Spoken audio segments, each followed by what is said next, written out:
Simon Pierre, ce premier sujet est ton témoignage. On va le faire rapidement. Mon mari est impuissant. Je souffre dans le foyer et les parents ne veulent rien entendre. Que faire? C'est un véritable souci. Hein. Ça devient un problème de famille. Sauf que les gens, pour une question d'honneur, se refusent de dénoncer et même de partir vers. Déjà, je pense qu'il faut rappeler que la vie de couple a quand même certaines valeurs à respecter, notamment l'intimité. Moi, je me demande... Est-ce que tu peux soulever un tout petit peu ton micro pour que la Guinée t'entende, s'il te plaît? Parle là-dedans. Donc, ce que je disais, c'est qu'il y a quand même l'intimité du couple qu'il faille préserver. Il faut éviter tout le temps que les belles familles viennent s'immiscer et voire donner même des ultimatums à la fille, aussi elle n'arrive pas à avoir d'enfants. Généralement, on n'a que...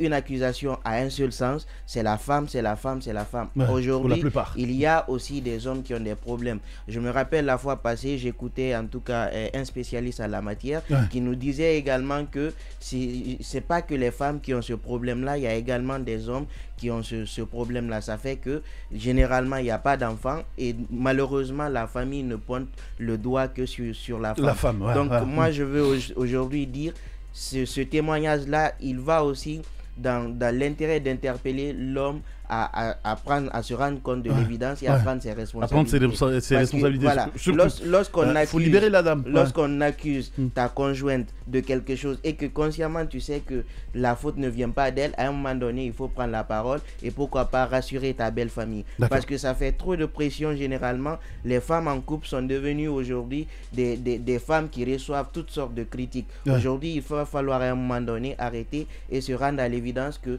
de part et d'autre, il peut y avoir des problèmes et le plus important aussi, c'est une question d'intimité. Il ne faudrait pas permettre que tout le monde vienne mettre sa bouche dans une histoire de et c'est justement la raison, Robert, qui a fait qu'elle au moins est partie vers la famille, sauf qu'elle ne veut rien entendre, elle veut rien entendre et elle ne veut même pas l'accompagner dans son projet de divorce, par exemple. C'est toujours comme ça se passe avec... Allez, le micro de Robert, s'il vous plaît, pour que la Guinée l'entende. C'est bon, merci, c'est bon. Voilà. Je dis, c'est toujours comme ça se passe au niveau des familles et ils ont cette force de dissuasion parce qu'aujourd'hui, le divorce est considéré... Ça reste encore un petit peu tabou dans notre société. Quand on voit un couple divorcé, il y a tellement de questions. Il y a des familles qui ne l'admettent pas. Pour une question, encore une fois, d'honneur. Voilà. Et eux ne pensent pas le calvaire que la dame ou le monsieur peut subir dans sa vie de couple. Donc, ils sont un peu plus focus sur ce qu'eux, ils voient. Par contre, il y a cet autre aspect qui se passe dans la maison parce que les femmes, elles en souffrent beaucoup. La dernière fois, Simon Pierre le rappelait tout à l'heure, on a eu un invité dans la causerie du midi qui nous parlait évidemment de ça. Oui, des femmes dans un couple, comment ça se passe et pratiquement quels sont les calvaires lesquels elles sont confrontées au quotidien parce qu'il y a non seulement la maltraitance qui joue sur eux, il y a également l'homme quelquefois qui est impuissant, mais la femme ne peut pas dire mot. Personne ne veut l'écouter, personne ne veut l'entendre, on se fie un peu plus. Et généralement, dès qu'une femme ne procrée pas dans un couple ou dès qu'elle n'a pas d'enfant, c'est elle qui est directement pointée du doigt. Elle est visée. Voilà, on ne dit jamais que c'est l'homme. Elle est jugée par la société. On ne pointe jamais du doigt l'homme. Par contre, il peut aussi avoir des problèmes de santé. C'est comme ça se passe, mais pratiquement chez nous, je crois que cette pratique doit déjà changer. On doit se rendre à l'évidence, comme le dit Simon Pierre, que quelquefois le problème ne vient pas forcément de la femme. Il faut quelquefois essayer de polariser, c'est-à-dire faire asseoir les deux côtés et en parler. Mais aussi, le gros problème, c'est que les parents s'immiscent un peu trop dans la vie de couple de leur enfant. Je prends à partir de là, pour te donner la parole, Yacine Panlé, il y a quand même des parents toxiques comme ça, qui ne laissent vraiment pas les enfants vivre leur vie de couple, surtout quand il y a des positions comme ça, pour une question de fierté, on refuse d'écouter la jeune dame et on la laisse malheureusement souffrir dans son foyer. Alors, quand j'écoute ça, quand je lis le titre, je me dis, le mari doit être très riche. D'accord, possible. Possible. Parce que lisez bien le titre. Mon mari est impuissant. Ce n'est pas qu'on ne fait pas d'enfants. Ce n'est pas que nous n'arrivons pas à faire d'enfants. C'est que ça ne fonctionne pas. C'est différent.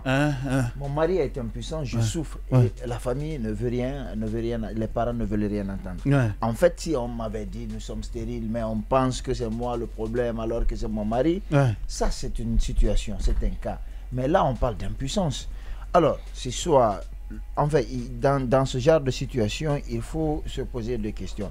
Est-ce qu'au départ, elle savait avant le mariage qu'elle était impuissante, mais ils se sont dit qu'ils vont ensemble. Parce que pour la plupart, il y a de ces femmes qui votent pour la chasteté et une fois au foyer, elles se rendent compte de l'évidence. Oui. Après, derrière, on ne peut plus sortir. C'est ça, parce que si tu penses que si elle savait... Même si je n'encourage pas le test avant le mariage, hein. Attention, ceci dit de passage. Vas-y.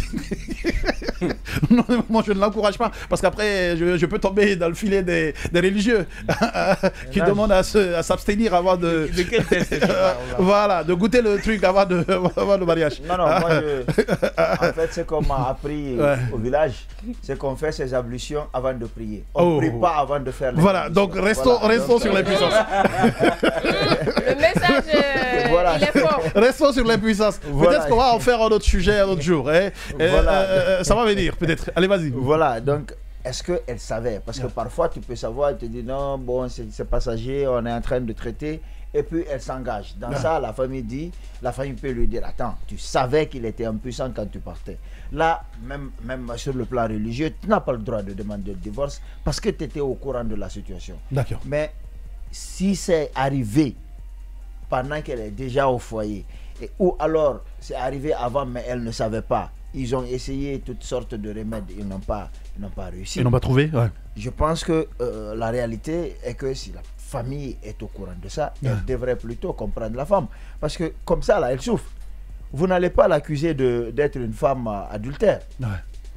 C'est ça aussi. Ouais. Parce que quand tu as faim, tu manges. Ouais. C'est ça, quand tu as faim, tu manges. En effet. Donc si vous ne l'accompagnez pas, si vous ne voyez pas ce qui se passe et vous trouvez des solutions aux problèmes qui se posent, ce qui va arriver, c'est qu'elle va sortir. Ouais. Vous allez l'encourager dans l'infidélité. Elle va faire beaucoup d'enfants hors mariage. Ouais. Le mari sera obligé de dire que ce sont ses enfants et ils vont faire le baptême. Lorsque les enfants là vont grandir, un beau jour, quelqu'un va surgir pour dire ce sont mes enfants. Et vous allez, en fait, ils sont en train d'entretenir le malheur futur dans le couple. Ce qu'il faudrait, c'est déjà de discuter avec l'homme. Donc ce qu'il faut faire, c'est de libérer la dame. Non, il faut discuter avec l'homme pour savoir ce qu'il y a et essayer de faire un plan de soins. Il faut faire un traitement. Parce que parfois, c'est au nerf. C'est dû au nerf. Parfois, c'est dû au stress. Au stress. Ouais. Mais c'est aussi parfois dû à tous les produits que les jeunes prennent. Tous les produits aphrodisiaques qu'ils prennent un peu partout, qui pullulent aujourd'hui dans le marché, qui prennent. Parfois, c'est traditionnel, parfois, c'est chimique, etc.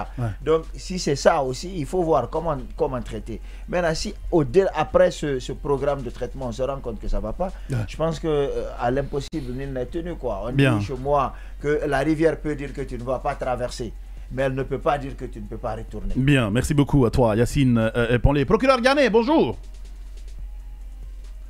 Kamal, bonjour à mes procureurs déjà installés sur le plateau. Bonjour spécial à mon grand Yacine Ponlé. Voilà, bonjour spécial. Tu le manques, hein? Oui, pratiquement, il me manque également aussi. Tu le manques. Bonjour. Ghané, on a peu de temps. On va t'écouter donc autour de ce sujet témoignage. Mon mari est impuissant. Oui, effectivement, Kamal, il faut comprendre que c'est l'un des problèmes majeurs de notre société actuellement. Et je profite pour rendre hommage à toutes ces femmes qui se trouvent dans cette situation pénible.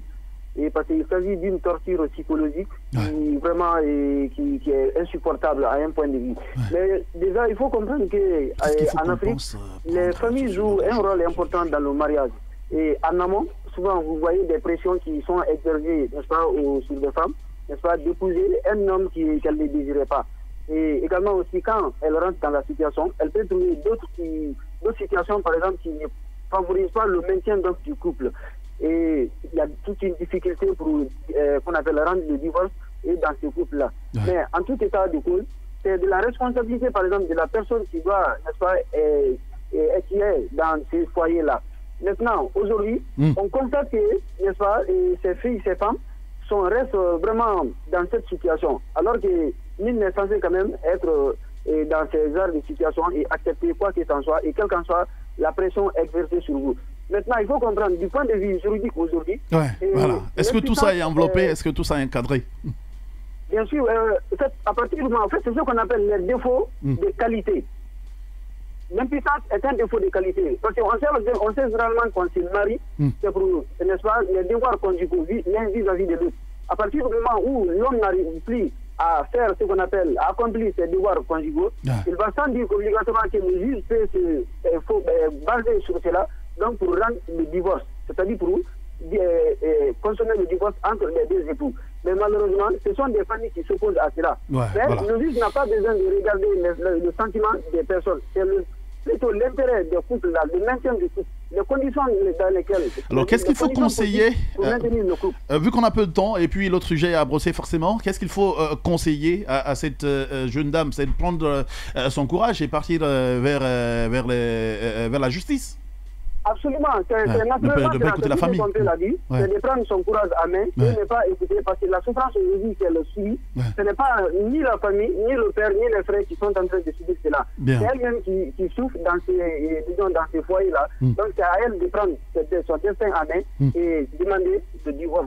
Ça, c'est le plus, en tout cas, c'est la moindre des choses qu'elle puisse demander. Parce que même là où elle est là, l'islam ne l'oblige plus à y rester. Bien, ça dépend.